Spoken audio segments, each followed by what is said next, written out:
New national numbers show a 22% surge in pedestrian fatalities in the last 2 years. Those numbers should grab our attention because our lack of attention is one of the factors. News specialist Jed Ball is live on the road to zero fatalities with some solutions tonight. Jed?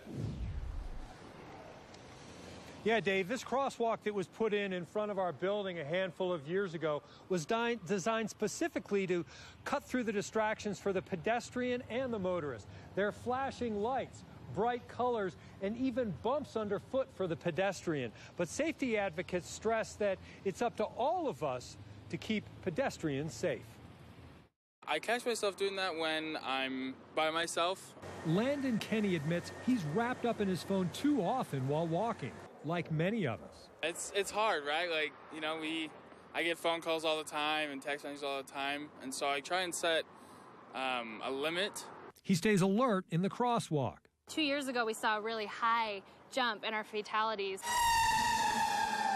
Pedestrian fatalities trending higher in Utah, too, until a drop last year. I am concerned still because this is higher than it was in 2014. Safety engineers working on solutions. A couple of years ago, UTA redesigned more than 150 of the pedestrian crossings at its bus and train stops. Simplicity of design is the key. Simple fencing and signage keep me from moving straight across the tracks.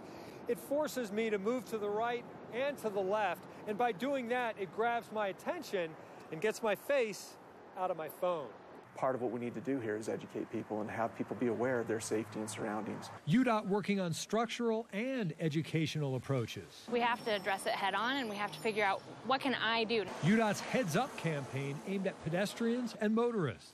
If you're walking into a road, you have a responsibility to be safe. So put away the phone, even pull out your earplug or your headphones to make sure you can hear what's going on around you. Always stay alert around traffic. We culturally accept people to be distracted everywhere that you go. And so we need to kind of take a step back and say, no, you can't be distracted while you're walking around these busy roads. Right, we've all become way too accustomed to too much distraction.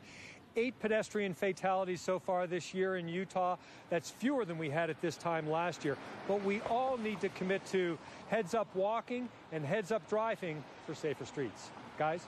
Jed Ball live for us on the streets of Salt Lake City tonight. Thanks, Jed.